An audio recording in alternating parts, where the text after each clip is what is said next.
A narração que o Brasil inteiro conhece, mas que poucos ousam encarar de frente. Uma aliança construída nas sombras, regada a dinheiro ilícito, sangue e muito samba.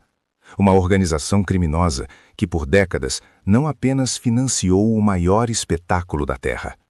Ela o controlava. Hoje, abrimos mais um dossiê. E este é especial. Este é o primeiro capítulo de uma série sobre as maiores organizações criminosas do Brasil e do mundo. Hoje, vamos falar sobre o jogo do bicho e sobre o poder invisível que ele exerceu por trás do Carnaval do Rio de Janeiro. Vem comigo abrir mais um dossiê do crime.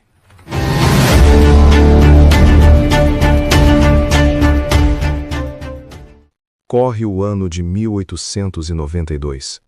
O Rio de Janeiro ainda cheira a monarquia recém-derrubada.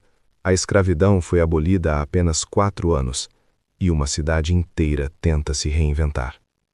É nesse cenário que um homem chamado João Batista Viana Drummond, o Barão de Drummond, tem uma ideia que vai mudar a história do país. O barão era dono de um jardim zoológico em Vila Isabel, um dos mais charmosos do Rio. Mas havia um problema. Com o fim do império, ele perdeu o subsídio que sustentava o lugar. Precisava urgentemente de uma forma de atrair público e dinheiro. A solução foi simples, criativa e fatalmente viciante. Cada ingresso vendido na entrada do zoológico vinha com um cupom. Estampado nesse cupom, um animal. Ao final do dia, um dos animais era sorteado. Quem tivesse o animal certo levava 20 vezes o valor pago na entrada. O sucesso foi imediato. As pessoas voltavam. Sempre voltavam. E logo o que era uma atração do zoológico começou a vazar pelos portões. Vendedores ambulantes perceberam o filão. Passaram a comercializar os cupons fora do zoológico, em esquinas, bares, mercadinhos, por toda a cidade. Nasciam ali os primeiros bicheiros. E eles foram espertos.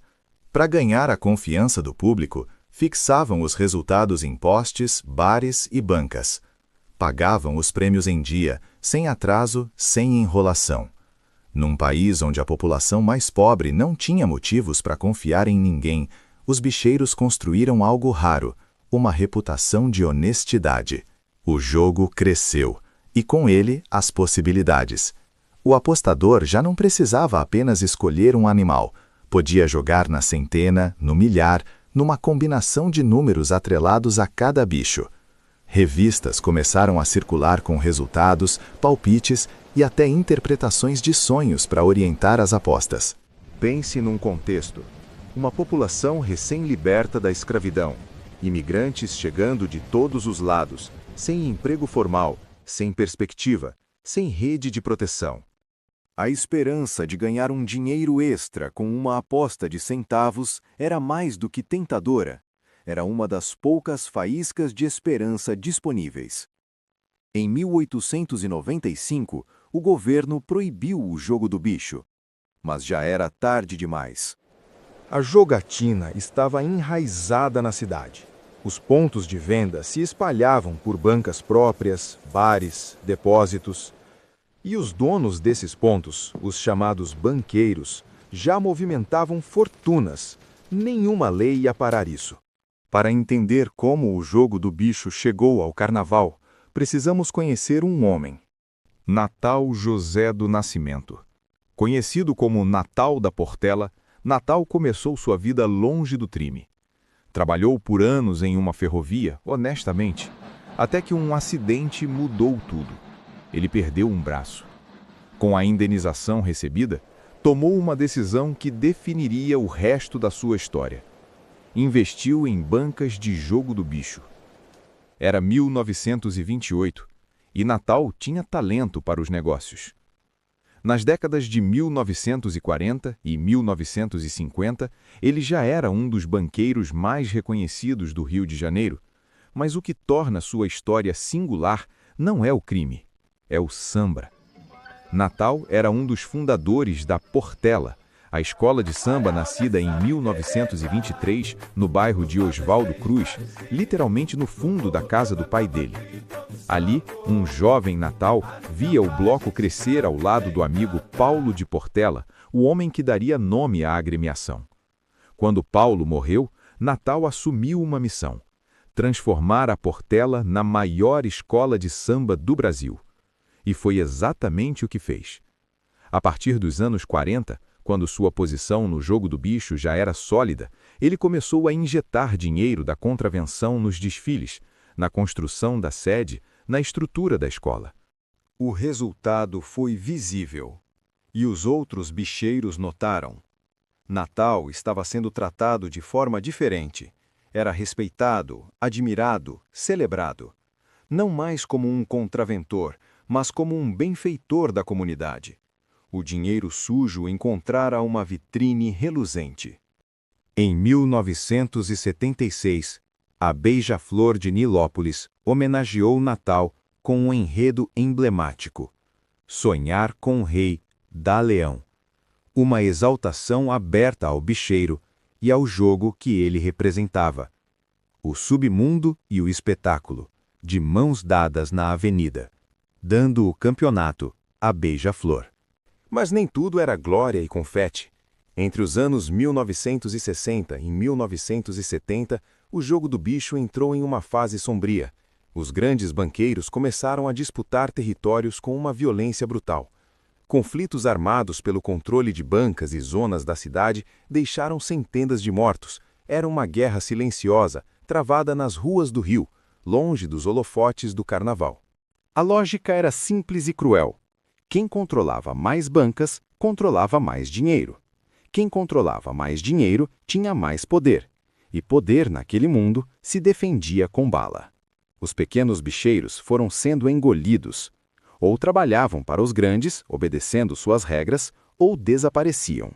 Foi nesse caos que surgiu o homem que iria mudar as regras do jogo. Castor de Andrade não era o estereótipo do criminoso. Filho de Eusébio de Andrade, presidente do Bangu Atlético Clube, estudou no tradicional Colégio Dom Pedro II e se formou em Direito pela UFRJ. Herdou do pai as bancas de jogo do bicho e com elas um império a construir. A virada na sua trajetória veio de um encontro improvável.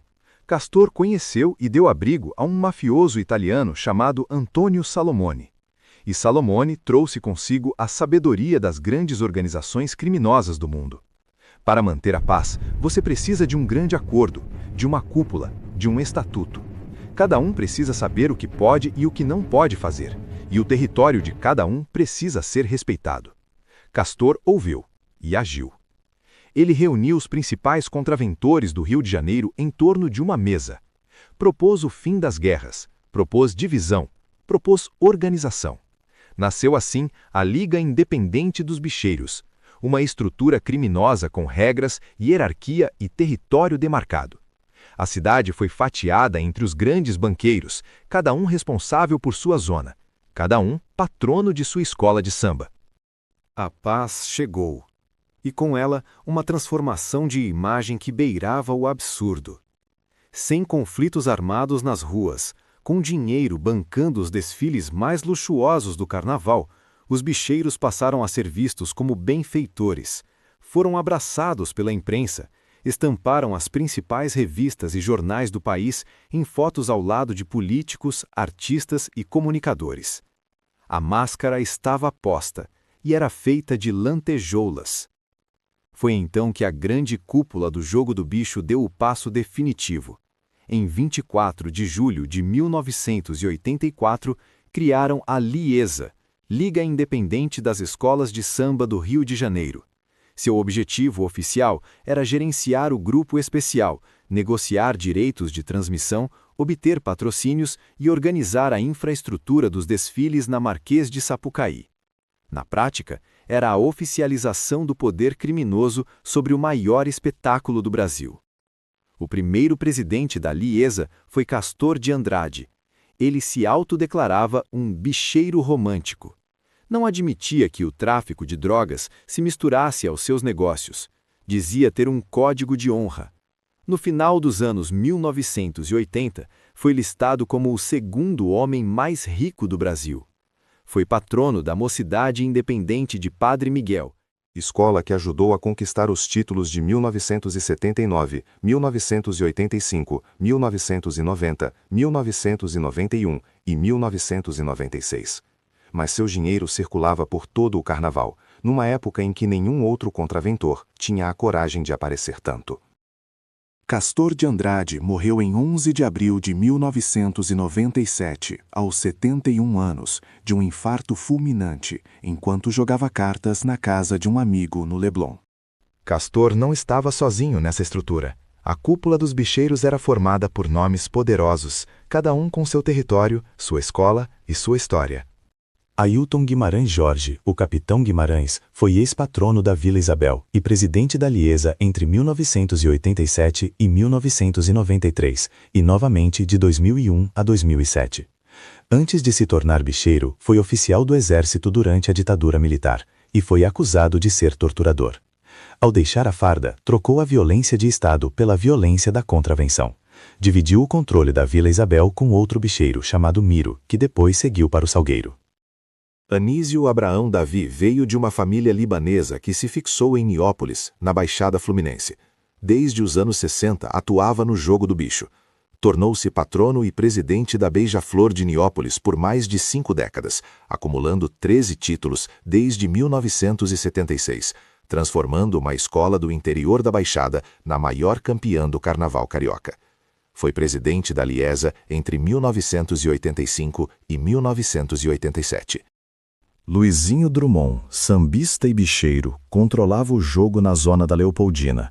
Entre 1988 e 2001, presidiu a Liesa e foi patrono da Imperatriz Leopoldinense, escola que conquistou o tricampeonato em 1999, 2000 e 2001. Faleceu em 1º de julho de 2020, após sofrer um AVC. E havia ainda Valdemiro Paz Garcia, o Miro Garcia, patrono do Salgueiro e conhecido no submundo como o Bradesco da Contravenção, pela sua habilidade financeira e capacidade de organização. Foi um dos pilares da cúpula que dividiu o controle do carnaval e do crime a partir dos anos 70. Operava na Zona Sul e no centro do Rio. Era o patriarca do clã Garcia, uma linhagem de poder marcada também por tragédias sucessivas. A impunidade durou décadas, mas em maio de 1993, a juíza Denise Frossard rompeu o silêncio e condenou 14 dos maiores bicheiros do Rio a 6 anos de prisão. A operação expôs uma rede de corrupção profunda, com policiais armados atuando dentro do próprio fórum. Mesmo presos, o luxo continuou. E em menos de 5 anos, todos já estavam livres ou em prisão domiciliar. A lei tentou. O sistema absorveu. Com a morte dos antigos chefes, o império virou guerra. Disputas por herança, traições e execuções públicas passaram a definir o jogo. O poder mudou de mãos, mas a violência permaneceu. Mas essa é uma história para o próximo dossiê. E se você quiser acompanhar, se inscreva aqui no canal Dossiê do Crime. E até o próximo vídeo.